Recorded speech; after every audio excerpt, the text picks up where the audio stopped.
稻香村的枣泥方酥一直是它的招牌点心，有香酥的口感和微甜的枣泥香。我尝试过各种版本的做法，今天这款最为满意。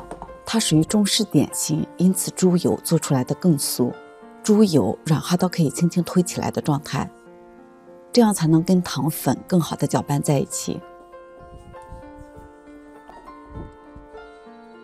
拌匀之后加入蛋清，可以让酥皮更加的松软。用切割和按压的方式把猪油和蛋清混合在一起，直到没有明显的液体，然后加入低筋粉和玉米淀粉，这两种粉都是没有筋性，可以让酥皮的口感更好。加入奶粉来增加奶香味，如果没有奶粉就用炼乳替代。先把它们拌成絮状，再用手的温度把它们捏成面团。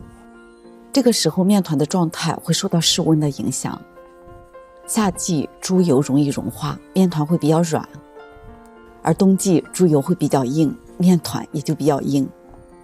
你依照实际情况适当的调整面团的软硬度，可以加点水或者多揉一会儿。然后分成2份，一份做白色的，一份做红色的。红色的面团加入一点水和红曲粉。红曲粉是一种天然的食用色素，它可以给面团染成喜庆的红色。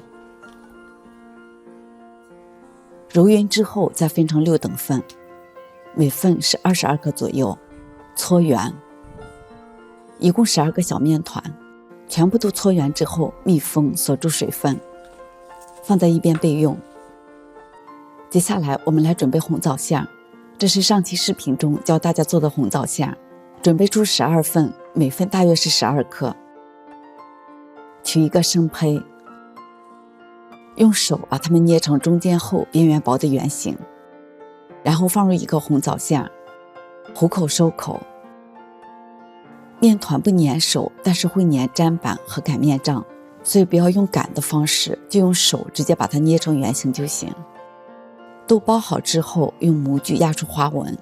如果你没有模具，可以在表面划上一些花纹，或者用刀叉戳一些小孔，也可以起到装饰的作用。红色的我用了一个中国结的模具，寓意美满，很适合节日的气氛。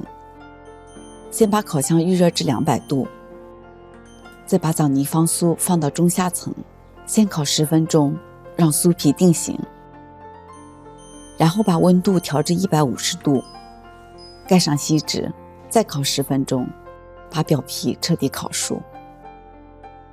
烤好的表皮如果有细纹属于正常，因为我们使用的是没有筋性的低筋粉和玉米淀粉，并且有猪油的加入，只有这样搭配才能达到入口即化的酥。